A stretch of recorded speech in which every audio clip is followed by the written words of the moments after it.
Welcome to The State of Us. Beyond mainstream cable news and party lines, with a millennial and a boomer, The State of Us pushes past the noise and uncovers all the issues that matter. Here's your host, Justin T. Weller. Western security officials have identified a coordinated and ongoing campaign to destabilize pretty much all of Europe. The group, known as Unit 29155, has operated for at least a decade, yet Western officials only recently discovered it. That's right. It's been around for about 10 years, causing chaos, destabilizing Europe, and we're just now finding out about it.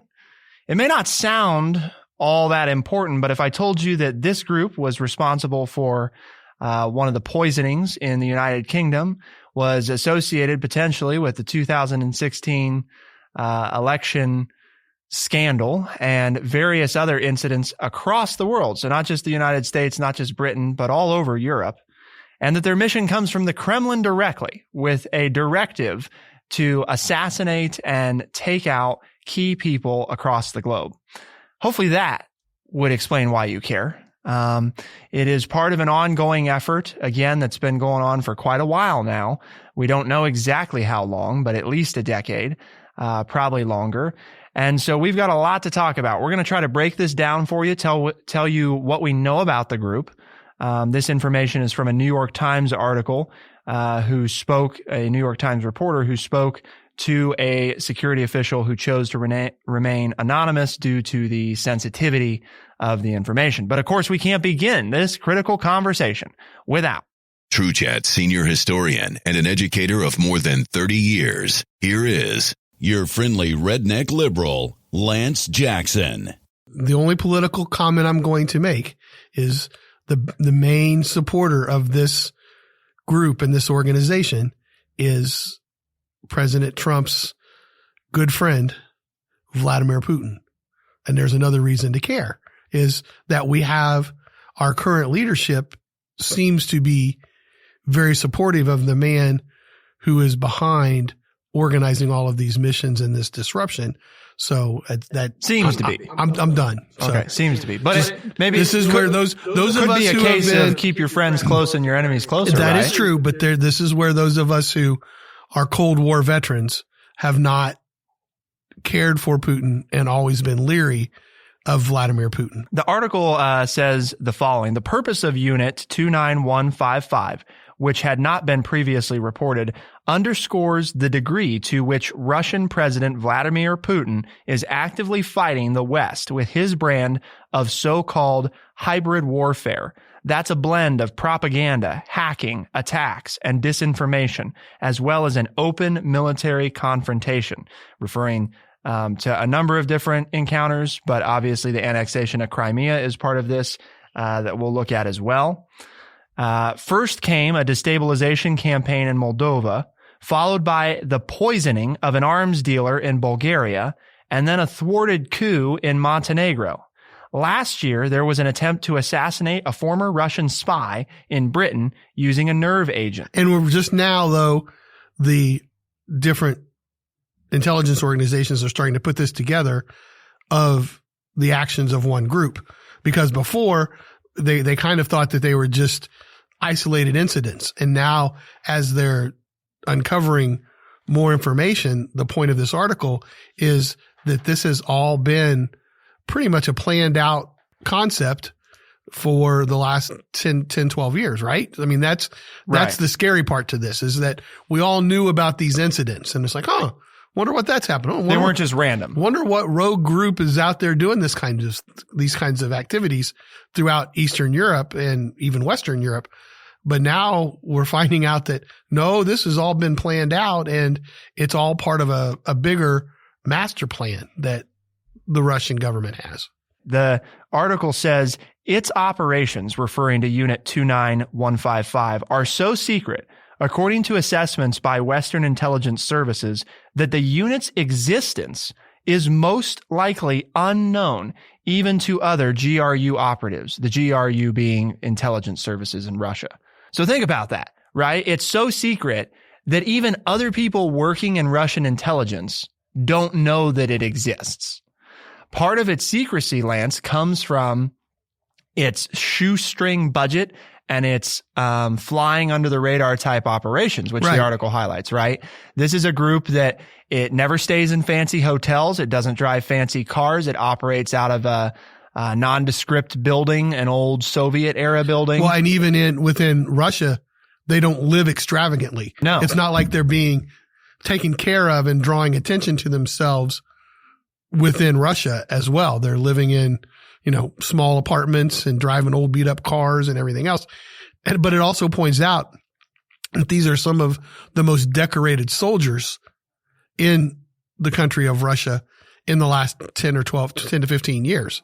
So, and I think Putin even makes a point to talk about them as important as the Red Army spies to defeat the Nazis and everything else. So historically, when Putin talks about them publicly, this organization publicly, he doesn't talk about 29155, but when he talks about his intelligence organization, he talks about the work they're doing is as important as the work that the Red Army intelligence did during World War II. So obviously held in very high esteem and working very closely with the government of Russia now, in trying to destabilize Europe. One of the things that's so important when we're looking at this is understanding that we don't want to downplay what Russia's doing. We also don't want to hype it up too much. I always debate when we cover things like this, I think obviously we're covering it because we want people to know. Well, it's just interesting to me, caught my attention because it's so much bigger than just the 2016 election. Which is why I hope people have continued to listen, that this isn't rehashing the 2016 election. We're not even going to talk about it other than saying that comparing the activities of this group are much larger than even that, which is a huge issue within the United States.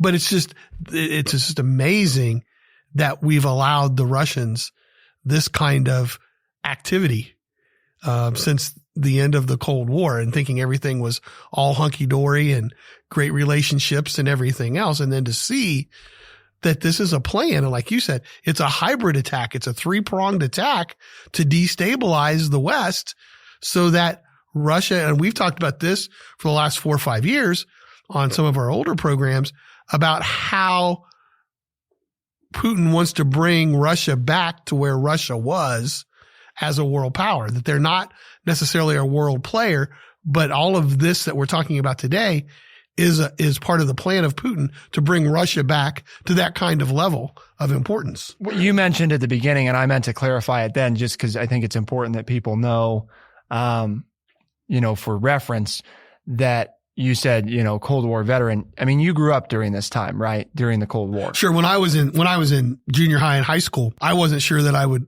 live to be 58 years old and that the world would still exist in the fashion that it does, because, the atomic bomb clock was right there. And at some point we're going to go to some kind of nuclear war and blow everything up. That's the way we were taught things were going to end. I mean, from being a young child during the Cuban Missile Crisis to the fall of the Berlin Wall, I always felt that it was not going to end well for the world with the Cold War between the United States and the Soviet Union. We have a lot of younger listeners, I think. I mean, ones who weren't alive during this time. And even for the ones that were, I think it's a good recap to remember that the Cold War was a period of geopolitical tension between the Soviet Union with its satellite states and the United States of America with its allies after World War II. Yeah, we joined forces in World War II to defeat the Nazis and the Japanese and then the Italians at first. But basically those groups, but it was an unlikely, ally, because they had a system of government, communism, that we were totally against with our democracy. And so when the war was over, there was much distrust between the two countries, and they spent basically the next 40, 45 years both trying to dominate the world, saying the more countries we can get that either become democracies or become communist, the stronger we will be and we will become the superpower. So it was kind of for our listeners under 30, the United States has always been on top. Right. We've always been the superpower. Nobody else even, China's coming up. But during my early lifetime, until my 30s or 40s, it was going to be who was going to win this race to be a superpower. That was known as the Cold War. Was it going to be the Soviet Union or was it going to be the United States? And the term cold is used, by the way, in case you're wondering, because there were no large scale fighting directly between the United States and Russia, mostly technological and third party battles. Not a lot of direct U.S. Soviet forces fighting one another, like in the World Wars, for example. The largest being Vietnam, or now I guess you could argue Afghanistan, because to most Americans, we fought in Afghanistan. Well, the Russians were there first, and we were supporting the Mujahideen rebels to kick out the Russians. And then that was kind of a war by proxy then. Right. I mean, as most of the things were during the Cold War, Russia and America were fighting all the time. They just weren't. That they were fighting through other groups of people. U.S. troops versus Russian troops most of the time. U.S. troops versus Russian-backed forces, giving or vice supplies versa, and different weapons and all of those kinds of things on both sides. The United States and the Soviet Union doing both of those things. So we're going to continue to break down the Kremlin's bigger motive and Russia as a whole. What are they after here? What's Putin really trying to do? Yeah, he's trying to destabilize Europe, but why? What's the key there? Is it just to return Russia to its former glory, quote unquote, or is there something else at play? Well, we've got that to discuss, and as always, you can follow along with the New York Times article at thestateofus.org. We've got it linked there, trying to make sure that you have access to the same information. More to come on Russia and the future of our democracy, so stick around, and we'll be right back.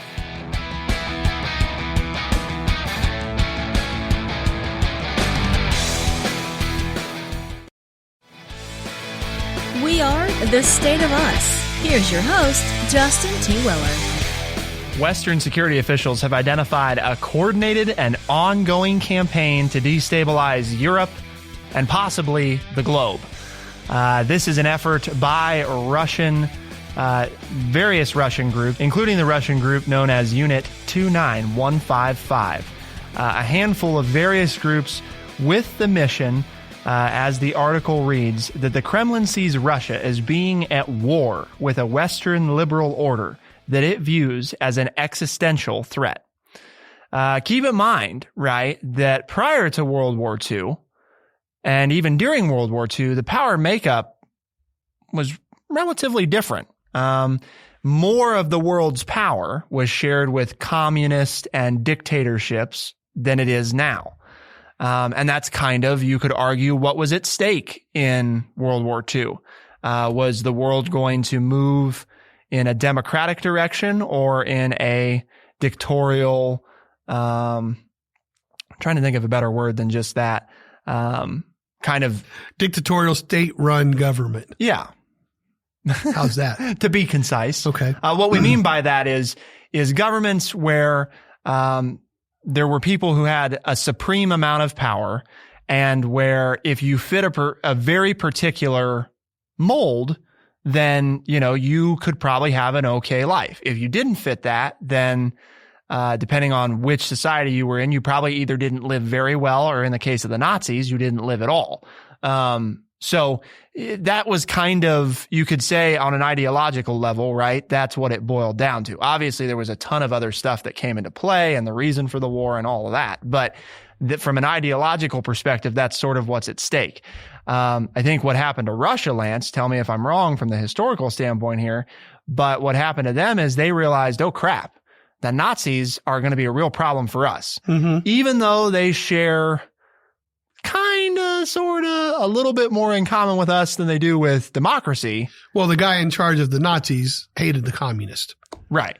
So they were, that's why they were kind of the Soviets were the unseemly bedfellows with the democracies, was because Hitler. We shared a common enemy. That's right. It became clear as time went on in World War II that Russia was not going to be friends with the Nazis. So when we study Western European history, the United States, its allies, the people not aligned with the Soviet Union, I think the shame is that we mostly focus on their perspective when we look at World War II. And we kind of forget that Russia was going through this awful, terrible war kind of on their own against the Nazis, that spanned many years and was, just they awful lost for them. Millions. Mm-hmm. In the war, and the United States did not. We lost 300 and something thousand, I think 350,000, 400,000 men, which was horrible. And really,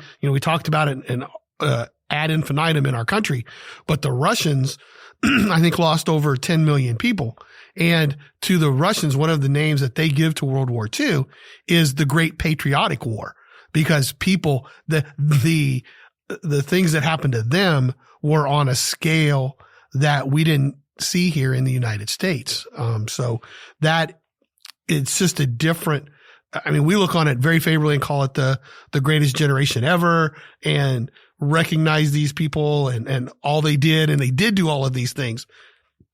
But to the Soviet Union / Russia, World War II was even a greater intensity than it was for us. And we don't, as you point out, very well, we don't always study it that way or talk about that. So about 11 million Soviet Union soldiers perished in the war, and an estimated 26 million Soviet citizens died during World War II. Just not even close to any other single nation. Right.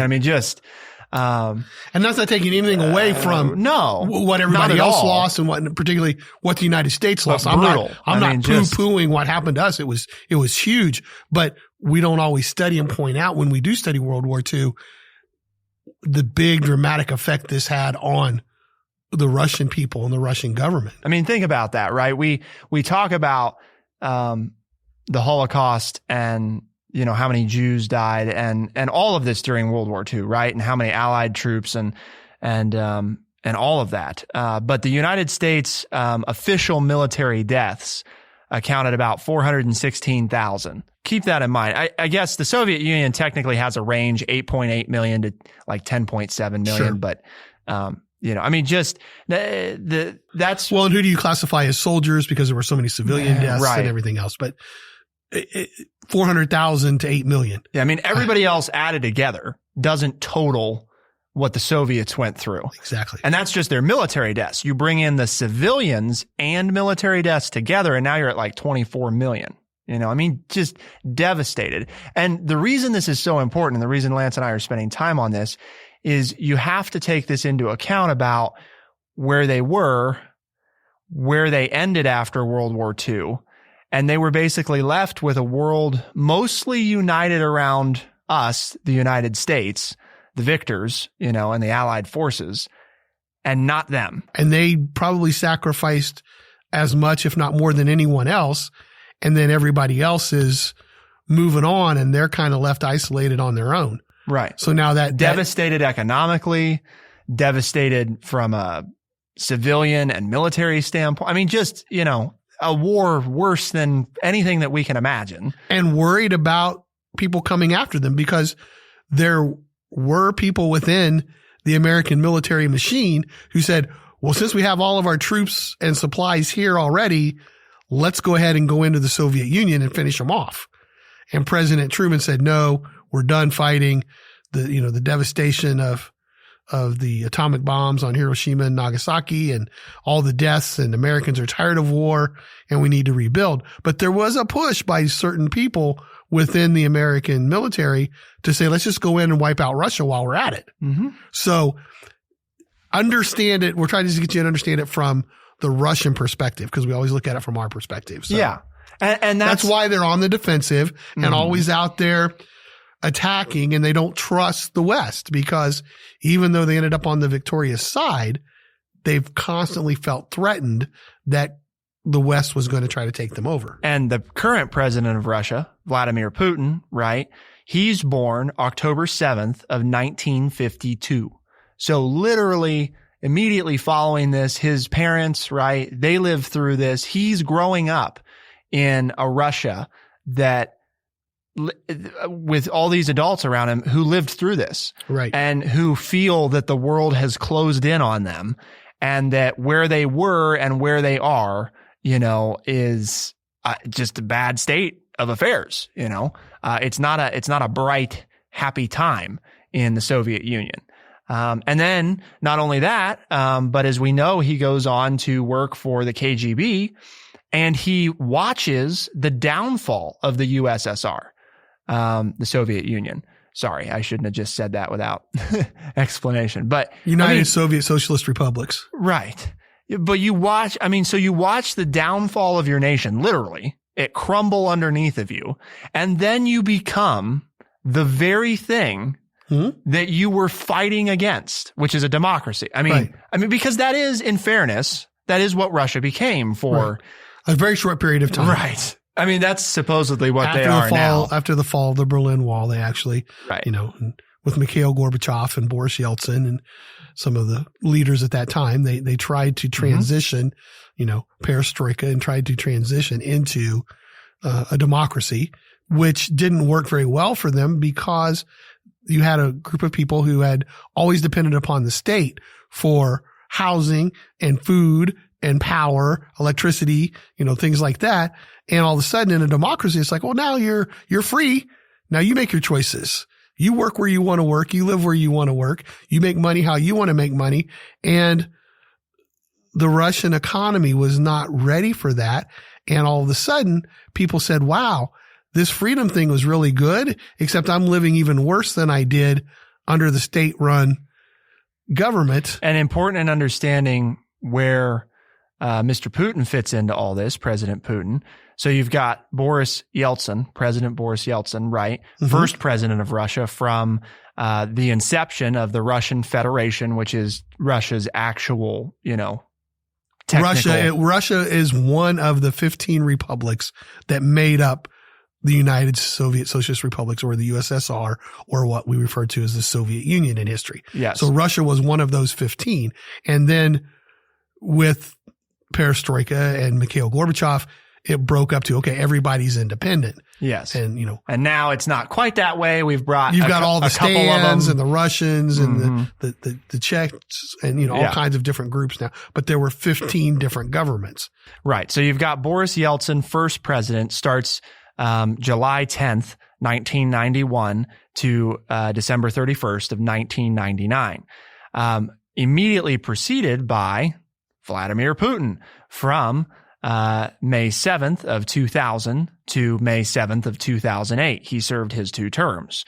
Then comes Dmitry, is it Medvedev? Medvedev. Sorry.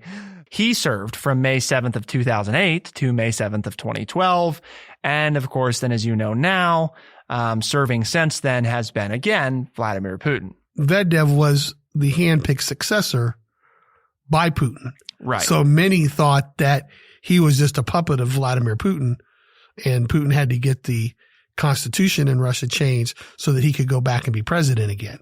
And as soon as that happened, then Putin was elected president, elected in air quotes. So the history here is, Russia's not been a quote unquote federation very long.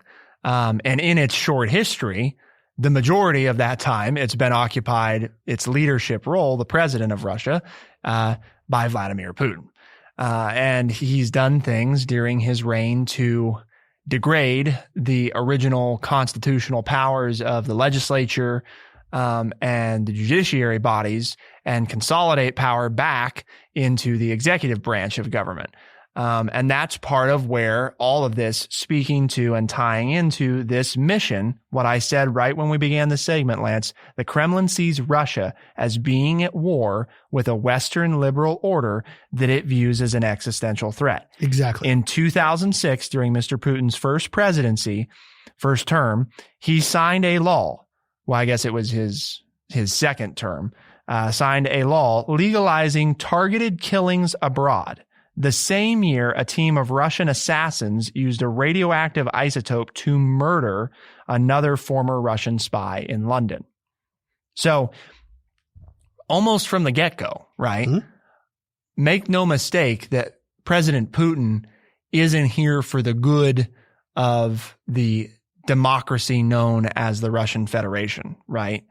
whether or not he ever admits it publicly, he is there. I do believe, Lance, right? He believes deep down, I'm here to do what's best for Russia. The problem is he's very patriotic, right? I mean, there's no, he loves Russia. And, very nationalistic. Yes. And he believes that what's best for Russia is to go back to being a more consolidated Soviet Union type entity. Maybe not communist exactly, but something along those lines. So hopefully spending this segment on that, I think, Lance, has been important to understanding.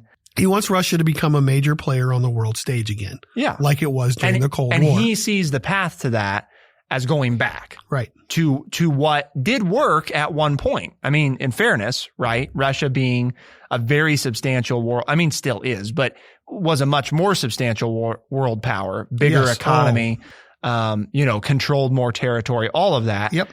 And then he grows up in an era where they've been decimated by war. And then he watches the fall of the very government that he believed brought them success. And our mission is to educate people by providing honest, open, and respectful conversations. So how do we handle this? Understanding, right, who is Putin? What's his motivation? We've talked about that. What's Russia's prerogative under Putin? But we got to talk about, so what do we do? How do you handle somebody like this? And we're going to look at that. So stick around and we'll be right back.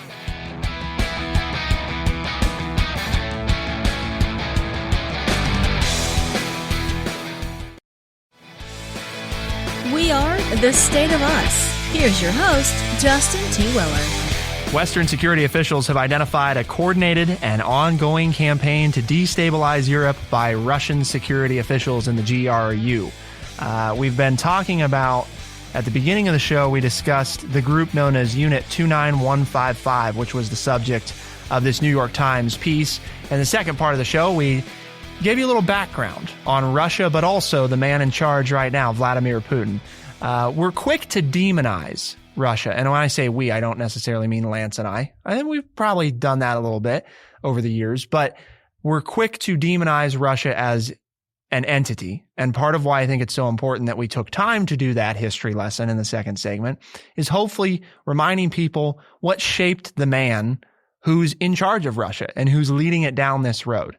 Because one of the things, and I shared this with Lance ahead of time, that worries me when we talk about Russia is we group an entire body of people together and we make it sound like everybody in Russia feels this way.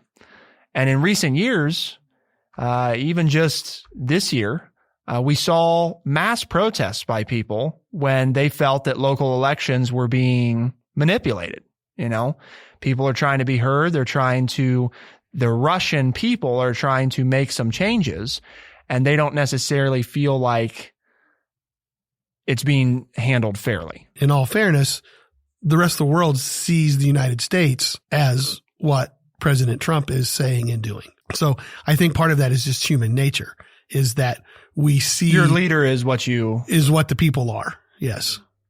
But you are correct in that not everybody in Russia thinks what Putin is doing is a good thing. Just like here in the United States, not everybody always agrees with whomever our president is with what they're doing. Part of how people see America, especially in today's age, and I know Lance isn't really part of the social media scene, but there is a difference in the generations that, live in these mediums. Millennials, Gen Z. We talked about totally different episode, didn't have anything to do with Russia, but how we view ourselves more, and when I say we, I mean millennials and Gen Z view themselves more as people, right? Humans. Right. And there's an erosion of the nationalism or patriotism, I guess you could say, if we want to be a little less harsh. Among the younger generations. Yes. Because they can connect with people from other countries and find out and share ideas and share interest and share likes. And then therefore it breaks down those borders, so to speak, of getting along with each other. And we've read a couple articles that we haven't talked about yet that show how social media is one way how we're finding out about some of the atrocities in the world in these countries that have a hold on the media. Well, and with that and having a free press, right? For example, if we talk to people in the United Kingdom, I'm sure that many of them, they'd be super aware, right, that the 2016 election was very divisive. And even though President Trump, to some of them, may mar our image and to others may bolster it, on both sides, they probably also, they consciously can keep in mind, well, yeah, but not all Americans like him and not all Americans hate him, right? I mean, they know that because it was no secret. It was very public and the media covered it naturally. Like it was the only thing happening for 2 years.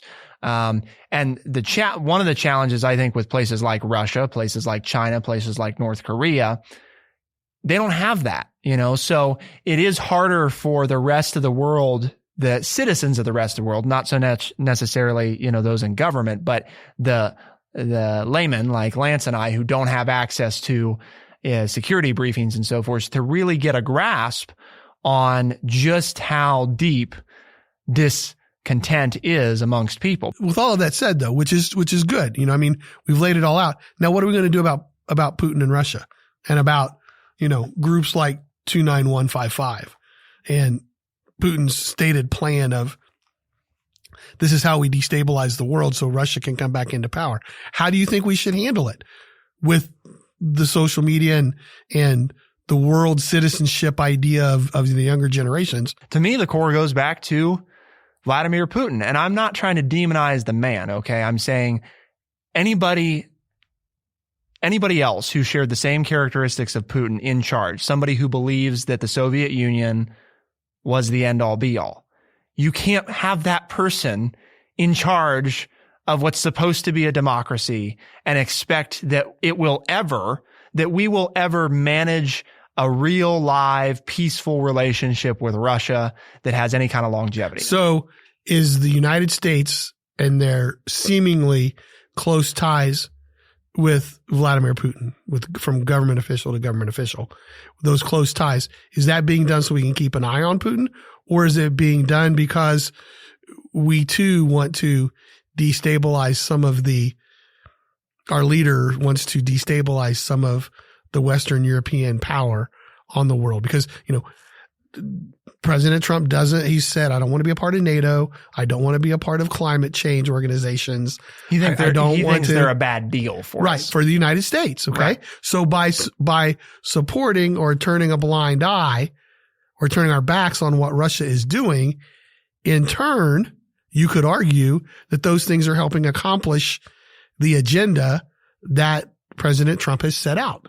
Right. I mean, I think that. What's leading to, in your mind, what do you think is leading to this relationship that we see? Is our president being doofed by a foreign leader, or is this part of President Trump's plan to get us out of these organizations that he does not think are good deals for us? Putin is trained in all of this type of stuff. I mean, in sabotage and secrecy, in counterterrorism. I mean, literally that's the man's background. That's what he did his whole life before he entered politics. So on the one hand, I think what President Trump sees is somebody that he can get along with because he believes that they share common threads. On the other hand, I think that if you got the truth out of Putin, he doesn't see that at all. He does not look at Trump as an equal. He does not respect the man. He's playing him. Right. Well, he would like to. The question is how much of that is he getting? But that's who Putin is. I mean, he plays probably everybody. I mean, I wouldn't want to work for the man because I think because if you go against him, he kills you. Well, yeah, that too. He has you killed. My attitude is you can't trust him. We shouldn't be talking to him, and they should be. But see, I think arch enemy number 1 or 2. The solution is no more Putin, in my mind. I mean, that's step 1 because we agree there, right? As long as Putin's there, the hope of getting back to what Yeltsin and some of the good Russians who really did believe that this was the direction tried to change their wanted government, to try to go that way. Mm-hmm. I mean, they really did. They didn't do the best job, but it's messy. I mean, we were a mess. Sure. People forget that it takes time. Right. Our Articles of Confederation were a nightmare. They didn't work worth crap. So, I mean, that's how it goes. You have to learn what works for you. The problem is that it got shut down because following one of the men in Russia who was trying to do, hopefully, the right thing, and trying to get this new government up and running, this new nation, immediately preceded by somebody who has never had that intent. He's had the intent of, we can call it a democracy if it makes people happy. I could care less. So I think that's step one. As far as how you get there, I think we have to be more publicly clear that the enemy, right, is not the Russian government, is not the Russian constitution, is not the Russian people. It's one man and one man alone. And we have to use what we've done in past wars and get the information campaign going, break through Russian barriers, get information to their people so the people can do what people do. And I don't think President Putin would have a 60% approval rate if people really had the full picture. I just don't. But they don't have it because they have a president who has no interest in letting them have the full picture. So I think we can be tougher, but I don't think it's just about being tough. It's about actively working and acknowledging it to the world. Yeah, we don't like Putin. He's not the right guy for Russia. Who are we to say so? But that's not what we're doing right now. No, it's not. In any form or fashion. No. But in fairness too, I mean, not necessarily to Trump, but just, Obama, Bush, I don't think any of them had the right approach. Some of them had a better approach, but mostly it's been keep them at arm's length, and that's that, and denounce their ugly actions. I think we have to get serious about, we made a mistake post-World War II, and we didn't stay involved long enough. And then we made another mistake at the end of the Cold War when they were actually accepting some of our help and guidance, and we let it go too soon. We don't need to be in nation building, and Russia doesn't have to be part of the United States, but we should be willing to offer our help. Hell, we've been through this, right? I mean, we've gone through the mess. Right. So hopefully we can, do some pointing in the right direction. So you got to get a leader back who's serious about this. And then you've got to embrace that leader, and you got to tie him to the hip. I think there is something to be said for the approach of keep Russia close. The problem is I think we're keeping the wrong Russian close to us, and that's Putin. He's not the right guy. It doesn't matter how close we keep him. He's never going to come over to this side. He would sooner kill himself than do that. I mean, everything I've read, Lance, I maybe I'm off base, but I don't think so. I just don't think there's any hope that you get him to see it differently. So hopefully people have learned a little something today, right? And I'm sure they've got some thoughts. So the stateofus.org, we want to hear from them. And we've talked a lot about getting other people involved in the conversation, right, Lance? Yep. We like that. Yes. And to do that, you've got to share the show with people and tell people how to tune in. So Lance is going to let you know a few of the ways that you can do that. Well, you've got the app of Stitcher and Spotify and Apple Podcast or anywhere else that fine podcasts are found. Is Spotify still the favorite? Yes, it is, because I like to say Spotify. For the State of Us on TrueChat in Urbana, Ohio, I'm Justin T. Weller. And I'm Lance Jackson. Thank you so much for tuning in. We'll see you next time. Be the change.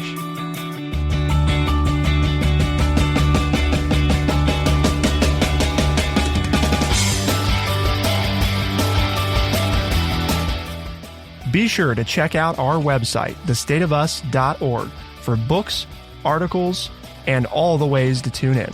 thestateofus.org.